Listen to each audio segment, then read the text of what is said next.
thank you. I had a note here and it says, look here. Sure enough. So if this is 2 to 22 seconds of awareness, is it possible that you could define eternity in that 2 to 22 seconds, and for the entire death process to complete itself 6 minutes? Now, obviously, if there is, extreme blunt trauma of some sort, who knows? No one will know. But in this case, could that be an eternity? And I wrote down my questions right here, and I began to ask myself, all right, how do you define eternity, Wayne? My answer is I would define eternity to what I have been taught from this corporeal process. That's how I measure my existence, is by a mechanical function. And that's really what time is. Otherwise, how do we measure it? Now, at the point of death, it has been said that 1,000 years is 1 year. Well, if eternity, and I heard and read that it's impossible for our species, for mankind, to even define eternity because we're finite in our thought process. We have to have a beginning and we have to have an end. Now, the concept is that, well, eternity would have no end. But then what do you do when you see certain things written about eternity of eternities?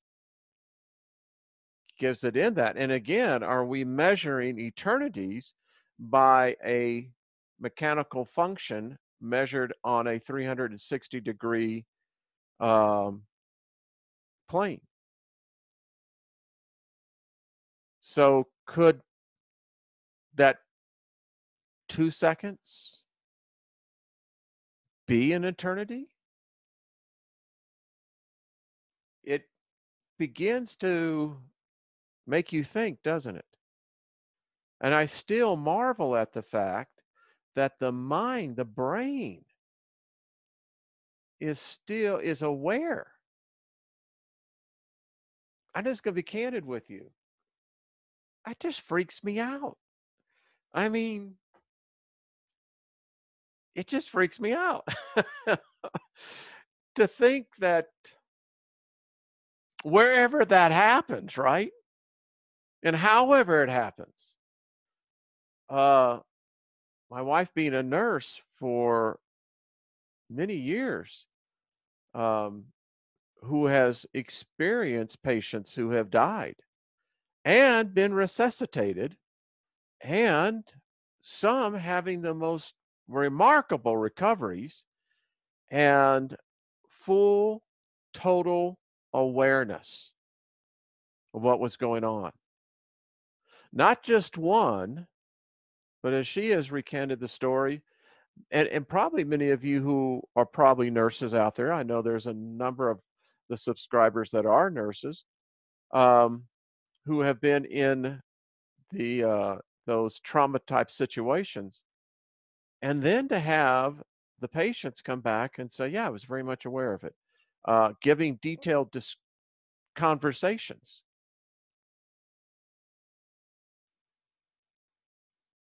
It it kind of just really goes and makes you think. So anyway, I thought I'd just open up with that subject because it is one that I'm going to have to ponder. It really is. How many of you remember the movie Ghost with Demi Moore and Patrick Swayze. Probably one of the best modern day love stories, I would say. Anyway, how the story and the characters, as we all know with Whoopi Goldberg, that apparently there's a lot of spirits, souls that don't quite know what to do. They apparently get lost on that other side. Kind of makes you think about that, doesn't it? Then it makes you think, then what is the whole soul and the mind? Is the mind the reflection of the soul?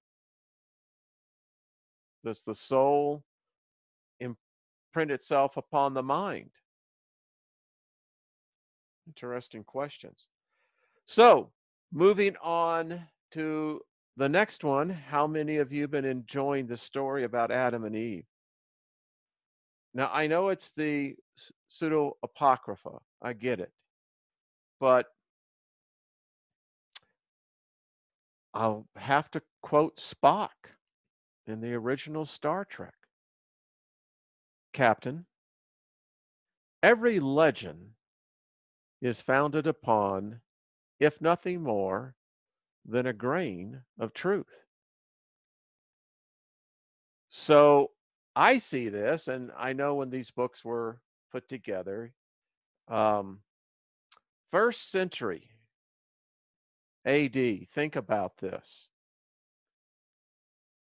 An error that was a era truly of, in a lot of ways, of enlightenment.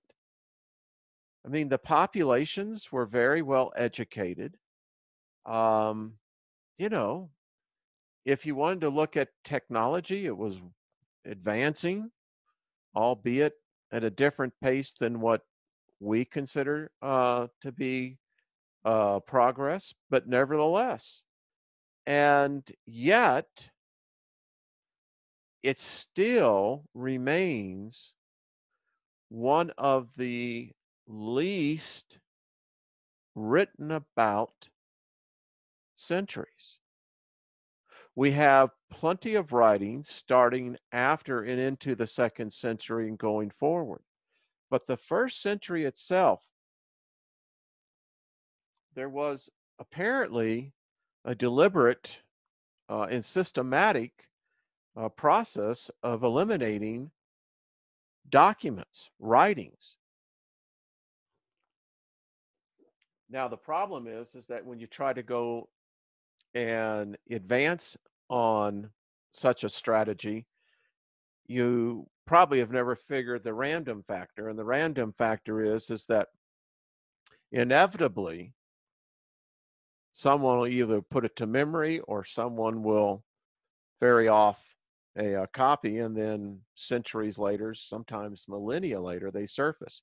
So when you approach these books in that approach, that this was written most likely in the first century AD, maybe as early as the third century BC. Um, Hard to tell. But however it came about, I find this story really interesting in so many ways. For me, it's beginning to paint um, this tapestry that I can now think about what I was always taught, and now I can begin to put this picture to it. Now, whether the picture is an allegory, metaphor, whether you want to say that, well, I like that part because that part really fills in the gap for me, kind of makes sense. There's nothing wrong with that. Um, Listen, we're talking about documents that are thousands of years old. It's remarkable that they even existed. So, just some of my points. I'm still thinking about this. I had to do some um, running about today and gave me a lot of time to think. I don't care how you look at this. Eve got screwed, figuratively and literally. I mean, And by the way, I've really been I'm having to look at this and I'm going back and I'm going, I guess God breathed into her, right? I'm having to go back in there. I I don't think so. I'm not sure. But how the story unfolds is that man is the image of God, as we the installment today, and there will be a part 3. Um, so Seth is walking with Eve back to paradise. So it really gives me now kind of an idea that paradise was a physical place. Going with the story that, the banishment story that we all were taught in Sunday school, um, talk about time jump and time travel. It's like you go from the expulsion and then, you've got Cain and Abel. Someone said today, and I agree with you. All right, it's written that Eve only had 5 children, but then in the Apocrypha that we're reading, Adam sired 30 males and 30 females, sons and daughters. Well, if it wasn't Eve, then who was it? I mean, it's already weird as it is.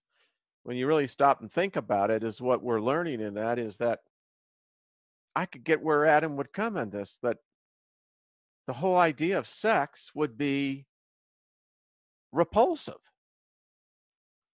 I mean, you were going to be living forever. In fact, I'll give you a sneak preview. I never knew this, but you'll hear this in part 3.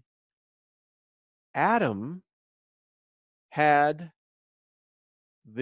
apparently the east to the south of the garden, and Eve had the northern domain of the garden. They were separated. And according to the Apocrypha now, the male animal stayed with Adam and the female animal stayed with Eve. And as she is recounting the story on her deathbed to all of her children, she said that Satan entered in when they were on guard. Apparently, they were light beings. They had the ability to defend, and they let their guard down, is more or less what they were. And I found that very interesting. And it also clearly states that there apparently is a physical boundary, like a force field. So I just found that really interesting how this story begins to unfold. And part of this story is the apocalypse of Adam. Apparently, Adam had a vision that they get into detail on of how this whole thing's going to end. But getting back to the original point of this, all I got to say is Eve got screwed. And, you know, she kind of basically said the same thing. I mean, this is a soul that was by any definition abused. I mean, broken-hearted. I mean, they they ostracized the woman. Adam did as well. Um, but again, I guess I could see Adam's confusion. I mean, here he was perfect in his creation. And then because the Elohim, the creators, and it is creators, it was in their image. He felt that he was perfect, but they felt that he needed a companion, that he was somehow lonely. So I never thought out it from this point of view, but I could see if I was Adam, I don't know. I guess I could see where he's going, but I was complete. And then when the female part of him, and that's what I said in the presentation, the woman, you know, Eve was created from that of the female part of the species. That's the other confusing thing about this is that the first part we get male and female he created, but in the second one it was just the male and then the female out of the male. I mean, it's a trippy story when you begin to think about it. You're going, okay. All right, moving on. I have a video I want to show you. So give me a second here. And okay, it's not letting me do what I want, but I'm going to get it done anyway. There it is. Okay. So check this out because I think that this has some relevancy into the next subject. So to set for you, well, I'll just let it play out for you. Check this out. I'm hoping that you're seeing this. So they're driving along.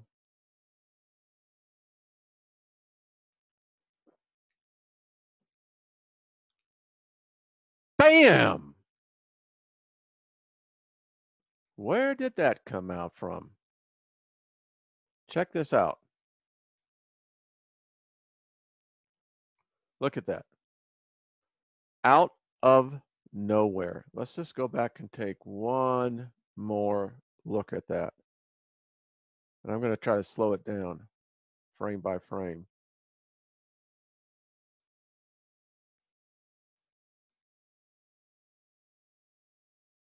Now, look where it's coming into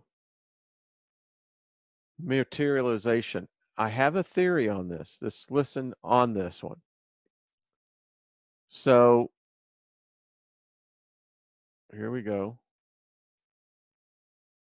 Now the car is clearly materialized. Bam! So what did we just witness here?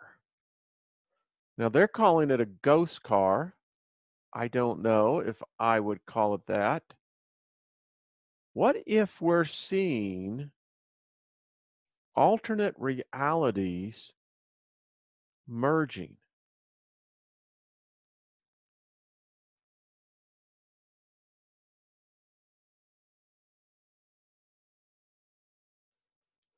And they hit. So,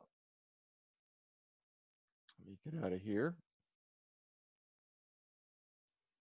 What do you think? So follow with me on this, all right?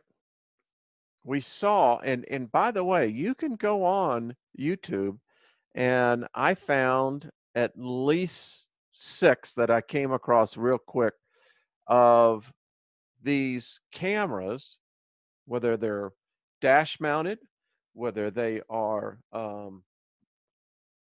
in the traffic mounted, of more and more other people, other vehicles emerging out of nowhere. Now, follow me on this. All right? It'll be worth it. Could it be possible, right, that our timeline has been changed? And what if I could show you proof that this has already occurred and we are living in an alternate dimension, but only slightly altered? But the effects are becoming more and more profound. Now, think about this. When you talk about matter, and this is what you and I are made of, and you get down to the subatomic level of these particles, if you were to bring in a substance from an altered dimension or reality at the subatomic particle level, the quantum level, what would that do? You would bring material from outside into our reality. Think about this. I'm convinced as I continue to observe, we are seeing more and more very strange phenomena. Now, I'm talking specifically about quantum computing. These computers that are made by such companies like D-Wave that actually take environments down to just 2 degrees above absolute zero. That's like minus, bear with me, was it 400 and I want to say 457 degrees minus Fahrenheit? I may be off on something like that, but they bring it down to just 2 degrees above that. They create a bubble, and these I've heard them called the God chips. They're actually qubits, and they actually form quantum realities. Now, we began to observe this decades ago when we began to see into that subatomic layer reality. And what we found, what the physicists found, was that there was this phenomenon called quarks. And this was matter that would pop into our reality and then pop out, completely random. So we knew something else was behind here. So D-Wave, and I'm going to show this, has already said they've gone in to other realities, other dimensions, and they have extrapolated substance from those other dimensions and brought them back into ours. Now think about this. If that in fact has happened, well, I'll put it this way. If you ever get a virus, right, even a bacterium that is a single cell, we all know it can kill you. I mean, it's not the big things so much that harm you, it's the very smallest that we can't see. All right, I put something together here. So give me 1 second. All righty.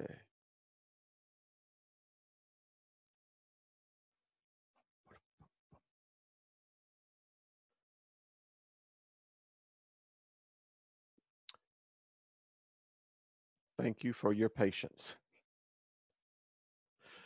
All right. So I put this together. So This is in 2013. D-Wave said, our quantum computer is 100 million times faster than the PC. This is what runs Google, folks. Quantum computers. All right. A little brain exercise. Most of our systems today are at 256. You know, if you have in financials, what we call FIs, financial institutions, you're at a 256 SSL.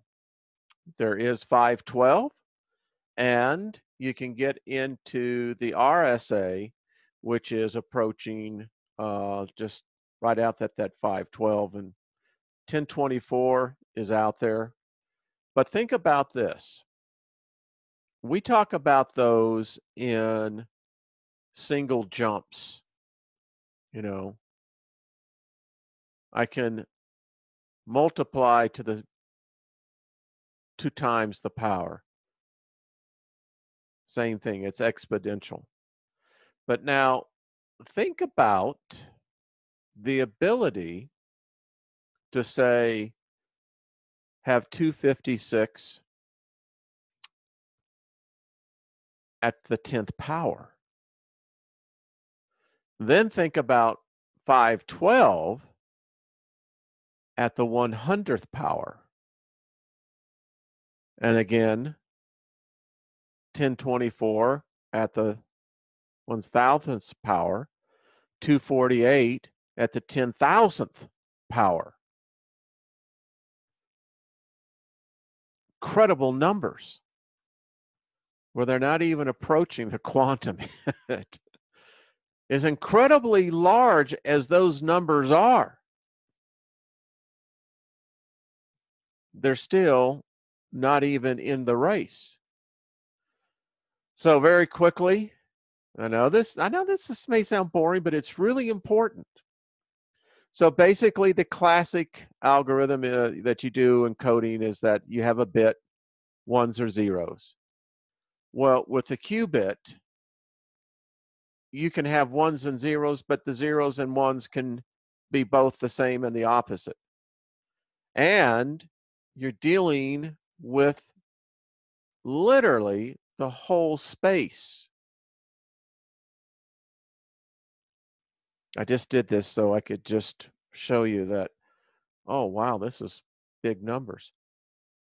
And do I know what any of this math is? No, but I can perceive enough to know that this is like lightning fast. I mean, the human brain, and by the way, these are the elements coming out of quantums. You got the quarks and you got the leptons. Look at this, folks. Think about this. New models for new elements. Are we seeing this or are we just discovering it? So you and I are made up of atoms and subatomic particles.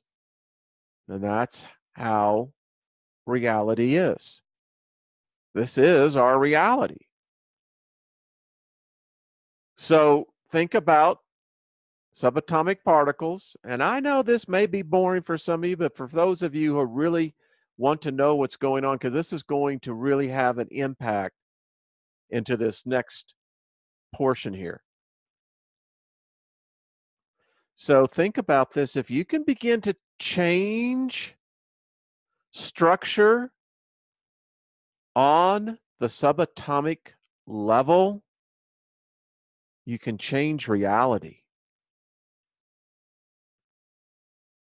And this is the depiction of quantum reality, where we can go into these other realities and apparently extract substance.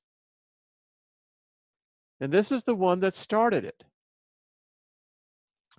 Look at the shielding they do. 50,000 times. And by the way, these are the older models. I thought this one was really interesting, folks. Look where this thing is going. Look where it's gone in less than 14 years.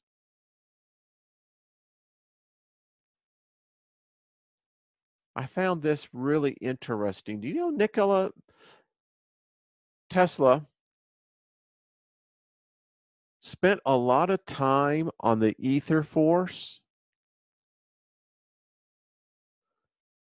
How many of you know that? And now I'm going to get into the chat room here before the end of the hour, but how many of you have ever heard of the ether force? Yeah. He says, I consider myself the original discoverer of this truth. What was the truth? Well, only the existence of a field of force can account for the motions of the bodies as observed, and its assumptions dispenses with space curvature. All literature on this subject is futile and destined to be oblivion. So are all attempts to explain the workings of the universe without recognizing the existence of the ether and the indispensable function it plays in the phenomenon. My second discovery was of a physical truth of the greatest importance. As I have searched the entire scientific records in more than a half dozen languages for a long time without finding the least anticipation, I consider myself the original discoverer of this truth, which can be expressed by the statement, there is no energy in matter other than that received from the environment. Now you take scientists, mathematicians that know about this. Listen to this. Quantum computation will be the first technology that allows useful tasks to be performed in collaboration between parallel universes. What I'm trying to drive to the point here, folks, I believe our timeline has been contaminated. This is what the CEO and founder of D-Wave said. When they first turned it on, he said, it's like being at the altar of an alien god. You can see that speech.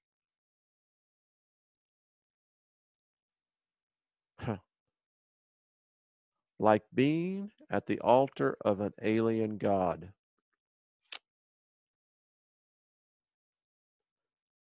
The universe has its secrets. Extra dimensions of space might be one of them.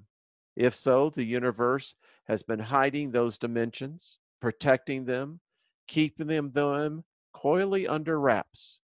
From a casual glance, you would never suspect a thing. It's been said by the ancient philosophers, the alchemists, the magicians, that it's not that far away. The fact that we live in that coexistence. So I want you to think about this. They're now talking fifth dimension. How would we know? I think we are seeing fragments, filaments of this alternate material. And you got to think about all this. Matter. One particle alter changes everything. And I think that is what's happened. get back here. I really do.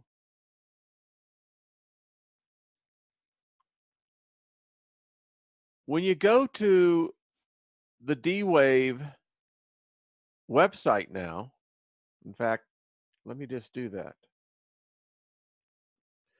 because you really have to see this to appreciate this. So let's go, here we go. To speed computation, quantum computers tap directly into an unimaginable vast fabric of reality, the strange and counterintuitive world of quantum mechanics.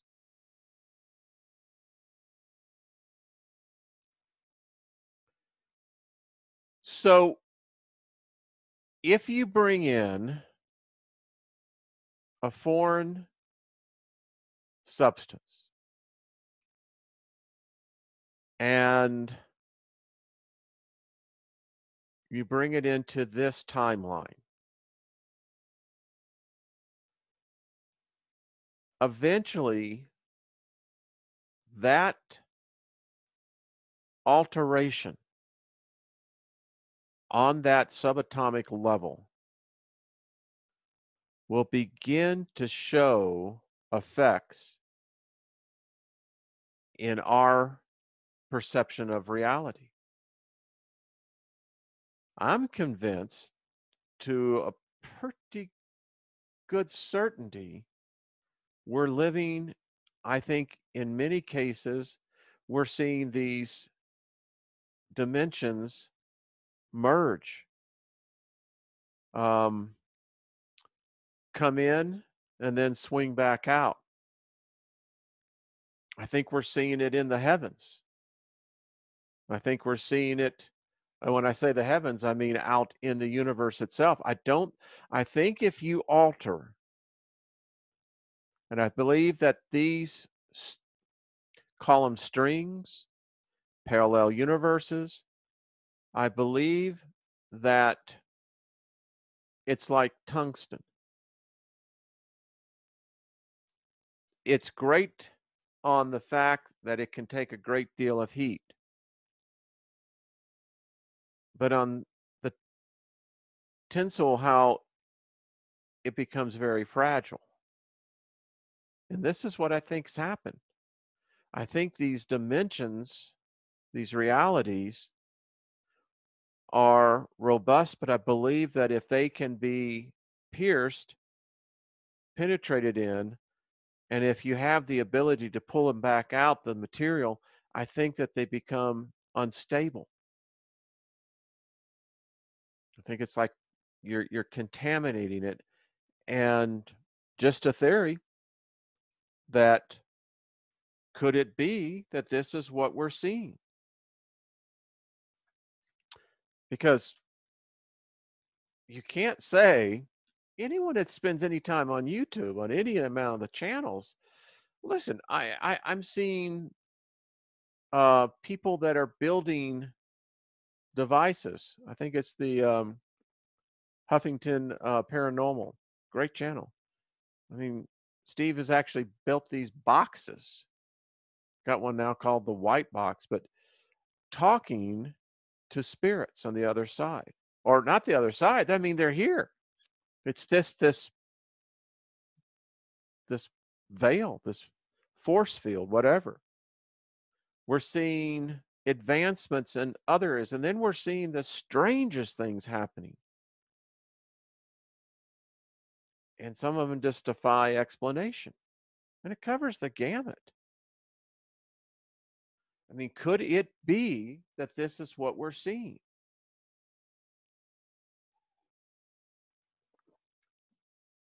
I don't know. But it certainly seems that something's happening. By the way, I saw today a article on millennials, 18 to 30 years olds, that they are now, by a larger percentage, we're getting above 50% better, they've given up on religion. and they are seeking their path to spirituality um, through Wiccan, through the gifts of whether it be tarot, whether it be crystals, but they're seeking the answers really, and which tells me that they're getting it. They're listening. If they're going down that path, that means they're eventually going to see the path within. And I just find that to be very interesting. So could it be? Let me see. I haven't, let me go into um, the chat room.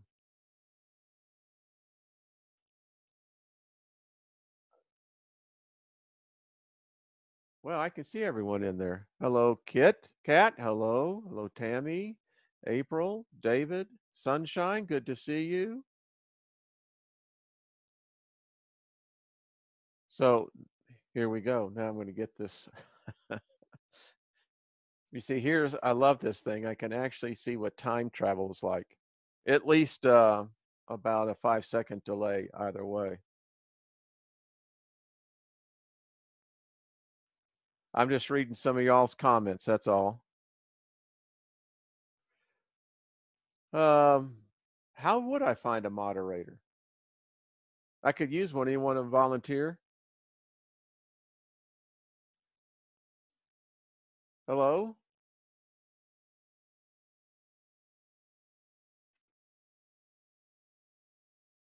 Hi, Bob. How you doing? Hi, Amanda. Well, hello, everyone. It's good to talk to y'all like this. Kind of like having you right into the living room. Oh, really? Kelsey, I'm seeing that. Your grandson, Hunter? On his spirit walk. Wow. Hi, David. How you doing? You want to be the Davey? How would I make you a moderator? Let me see.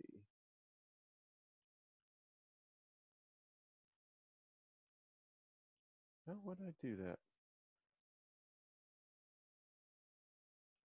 Do do do do do. Mr. Anderson. Good to see you. Hi, Chris. I love it. Now, this is my Steely Dan attire.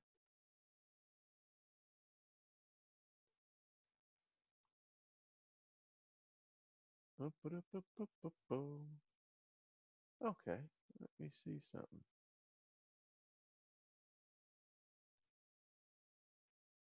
All right, Davey, give me 1 second here.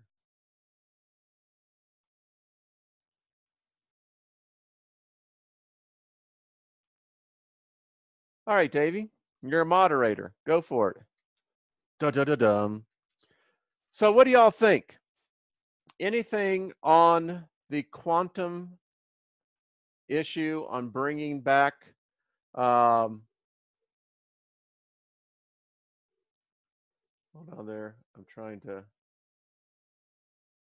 Who was the? Who else said they wanted to help be a moderator?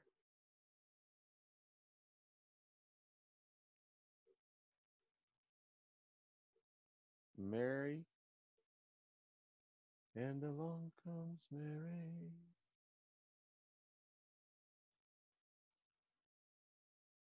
Do do do do do do do. All right. There you go. So anyway, I'm just curious. Did anyone find that to be interesting? Do you think it's any possibility that our reality has been altered?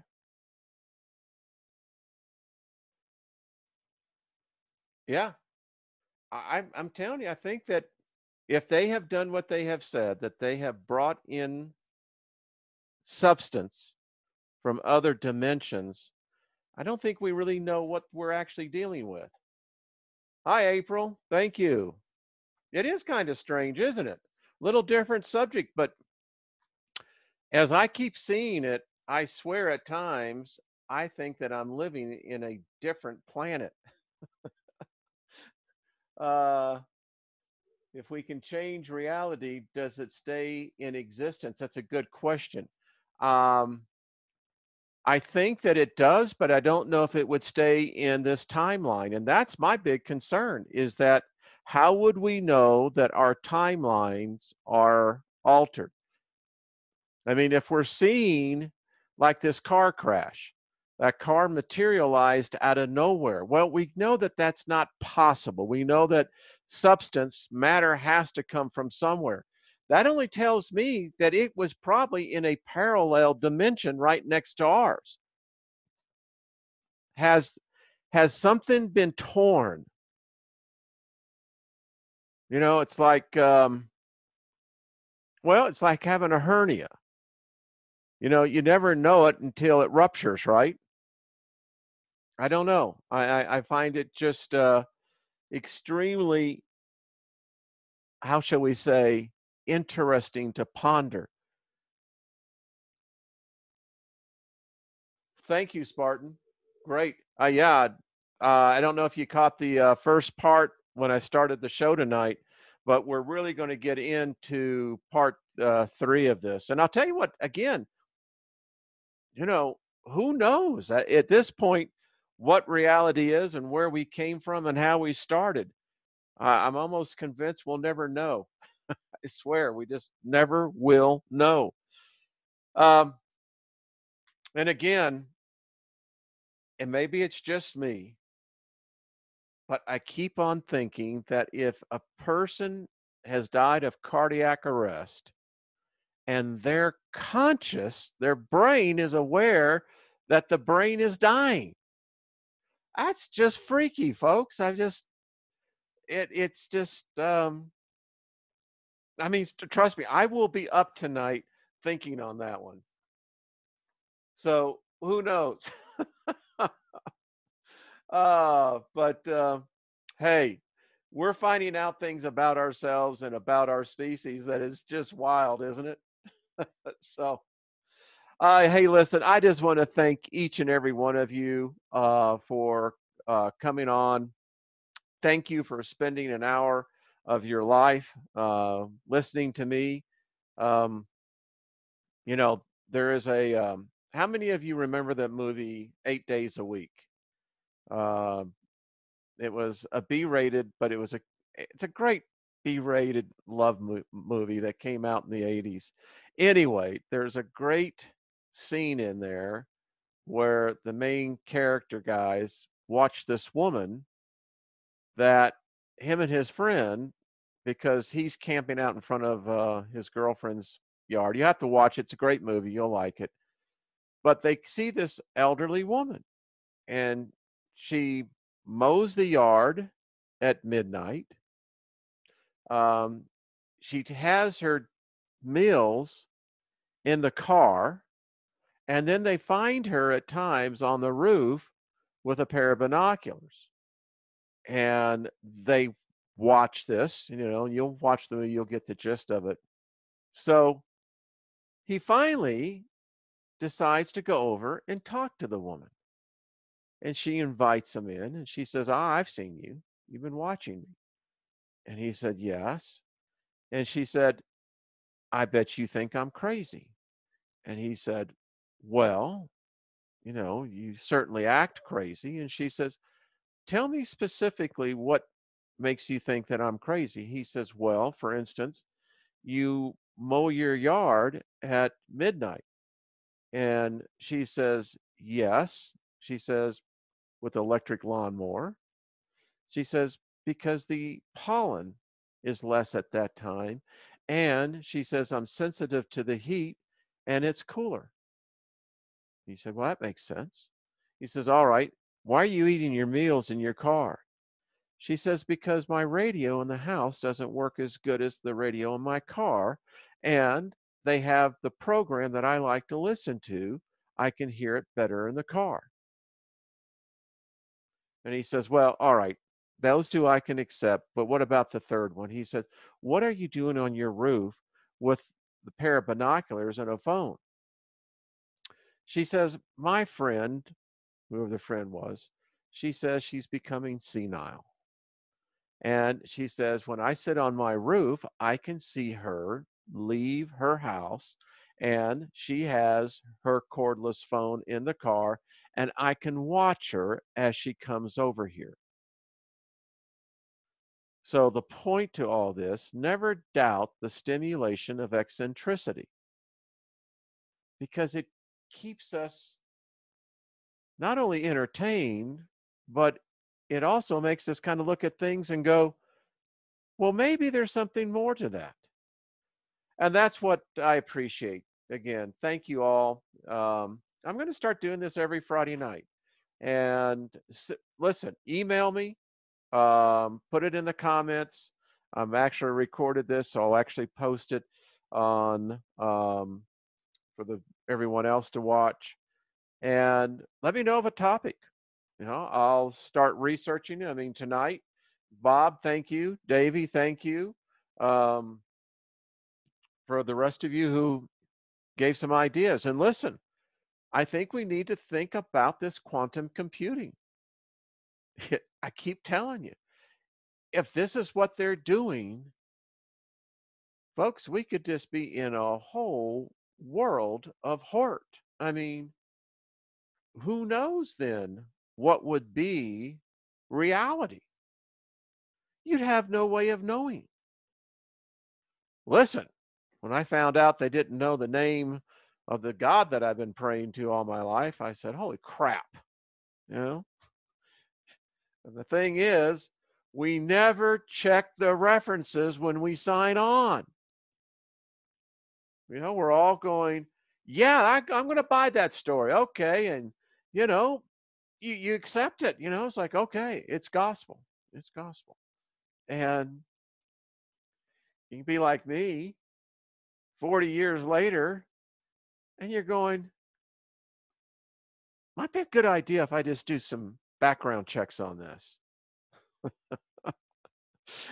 And lo and behold, you go, oh man, yeah, we've all had that. We've all had those moments where you just, hey, sometimes it's just that away. And if we're fortunate enough to keep young, young in heart, young of mind, and laugh at ourselves. I used to be a really uptight asshole.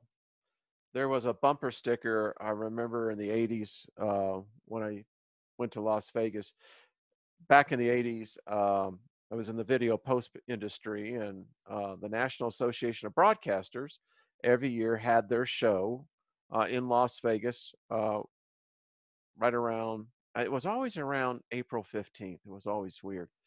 And anyway, I remember um, walking, and I think we're the Tropicana. Yeah. And I was down there walking out, and they had one of these little gift shops there, right? And then it had bumper stickers. How many of you remember when bumper stickers were really popular?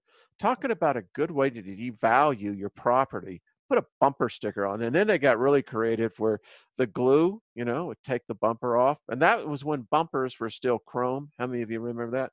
Anyway, I digress. The bumper sticker said, Jesus loves you because everyone else thinks you're an asshole. Well, you know, that's how I guess we evolve. I said this the other night on Jeff's channel. Every Wednesday night, by the way, um, I do a show with Jeff over on his channel, and we'll get Jeff over here and do one of the episodes here so everyone can see it on our end. Anyway, um, think about this. Back in the 90s, I was a real big fan of Brian Tracy's, Earl Nightingale, Zig Ziglar, um, guys, Tony Robbins. And I remember one of the things that Earl Nightingale said. And I guess it's so true today. I'm going a little bit over, so I apologize on that. Um, but he said this. He said, so often we leave our childhood with many unresolved issues, and we leave a child that never had the opportunity to become adult. And as a result, that child still, in many cases, is harmed, hurt. And Earl Nightingale said that, if you can always go back and let that child go, that it helps resolve a lot of issues that many adults have. I began to think about that, and I'd love to have had the opportunity to talk to Mr. Nightingale, in as much that I would have to say, yeah, maybe. But I also believe that that childhood, that being that was there, is gone. And I continue to believe this as you look back on your life. All of you there in the chat room, if you think about your life, you've lived and died for as many seconds, hours, days, because I know this, the person I am today is not what I was 25 years ago.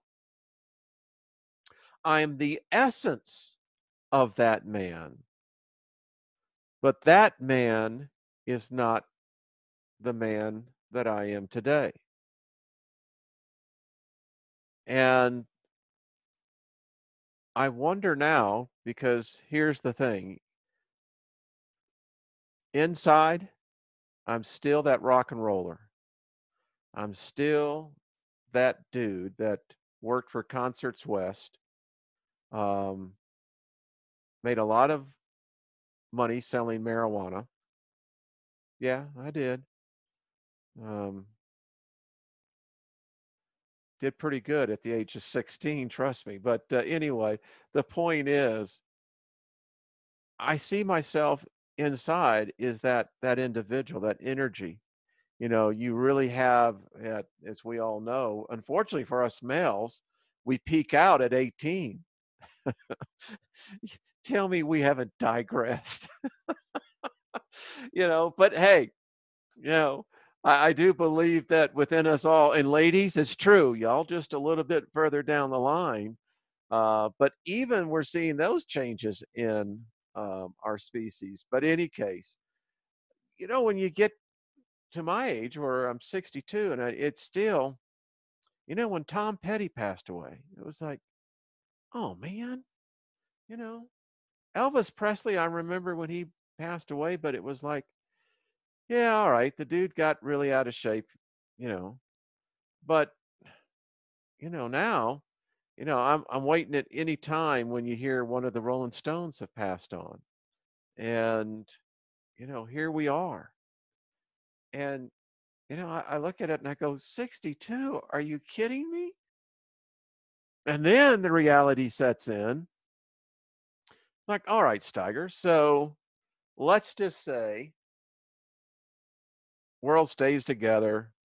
I mean, we don't all go bat crap crazy, or, someone pushes the button, or something doesn't hit the planet, or, you know, disclosure is made. In fact, we really are finding out that there is this alien battle going in and on right above us. And yet somehow or another, the net will go down and they're going to actually, who knows? But if all that doesn't happen and everything continues on, the classic rock and roll that they call now classic, the first generation of classic rock and roll, and I heard that, I said, that's a bunch of crap. The first generation of classic rock and roll. Hell, I played the clarinet, played the flute, and played the bassoon. You know, um, I still like listening to Frank Sinatra. Um, yeah. And, you know, that to me is classic, or the classics, Beethoven, etc. So I know I've digressed here a little bit, but nevertheless, to finish out the thought, all right, 20 years. All right, so 20 years, I'll tell you what 20 years, how I calculate time in my head. So I look at decades, all right, and I know very young 90-year-olds. I know very old 50-year-olds. And I said, okay, let's say that I'm still being able to maintain the energy, right? They figure out how to turn on the genes. I go and I get the gene therapy, right? All right, hear me out. So 20 years, right? We see, I calculate that as another 7,000 days. Yeah, I'll take that. Who wouldn't? I mean, if I could tell you right now, I could guarantee you that when you got to age 62, and hope that all of you do, and those who have gone a little bit older, high fives. Hey, listen, we may have made this mess, but boy, we are giving them a good time, aren't we? They got their smartphones. So I tell you that you would have 7,000 days if you take it right now. Would you do it? Yeah, most of you would. I mean, at least you know you got 7,000 days. The only problem then becomes it would drive you crazy. Oh, probably for the first 3,000, wouldn't even give it a second thought. It's that when you pass that point, you're going, okay, yeah. All right, folks, I do appreciate you. Have yourself a good evening. I might come back on tomorrow. I don't want to waste anyone's time, but who knows? Maybe we can have just a kind of like an open mic thing. Isn't that odd? So I've been on 1 hour, 11 minutes, and at that point, 11 seconds. I think that tells that I think it's a good energy here, folks. All right. Appreciate all the moderators. Y'all have yourselves a good evening. Be kind to one another. Remember, each word you speak got energy to it. Okay, let me just tell you one more little anecdote here. So, Dancer, my toy fox terrier, is a very sensitive dog. Takes after me. I'm a very sensitive guy. You know, true.